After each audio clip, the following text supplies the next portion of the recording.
Hi, Akua Ellis here, SVP of Community Impact for the Greater Twin Cities United Way, here with another update on our COVID-19 community response. And this time I'm joined by two esteemed colleagues within the Community Impact Division. First, we have Soto, Director of Innovation. We also have Olivia Jefferson, who's Director of Equity and Holistic Grant Making. Thank you both for joining me. So, Olivia, your team is in pretty regular contact with our nonprofit partners. I'm curious to know if you can just share a couple examples of what the impact of the COVID-19 pandemic has been on their operations, as well as how the funding that we've been able to provide has supported their response. We know that the pandemic has created a lot of complexity within the nonprofit sector.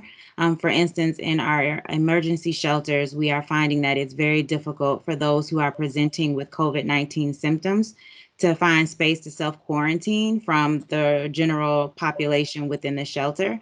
We're also seeing a huge influx of people going into our emergency food shelves.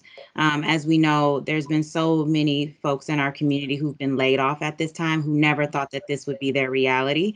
And we're just seeing a huge demand in food and shelter at this time. What we've also heard from so many of our nonprofit partners regarding our funding is just that it's really helped families continue to be able to feel safe, provide them with food, and really just stand in the gap during such a difficult and challenging time.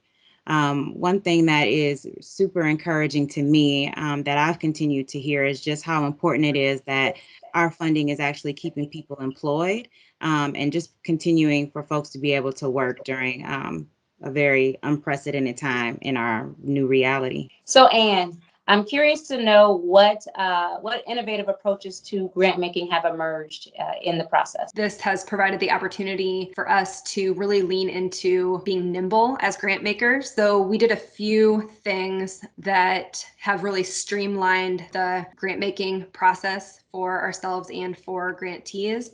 We shortened the application to only essential questions that we needed in order to do our review process.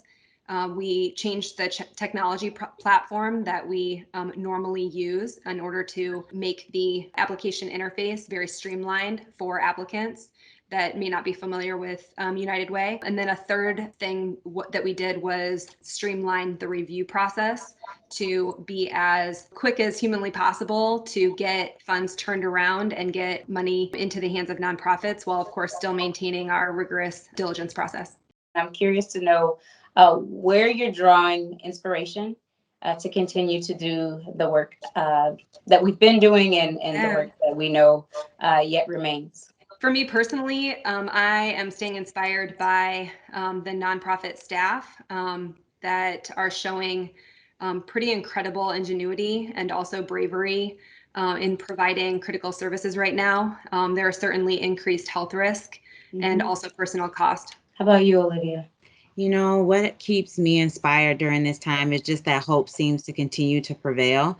What we just continue to see, and that has just been really encouraging, is the new partnerships that have formed to not only just continue to provide the amazing work that a lot of our organizations are already doing, but also just to expand reach and make sure that there isn't anyone left behind. When I think about what has inspired me throughout this journey, it's been the work of leaders such as yourselves and others on the team who have really rolled up their sleeves, coalesced remotely around a tremendous amount of work and support to our community. I'm just really proud of the way that the team continues to show up. And thank you all for the leadership that you provide to support that.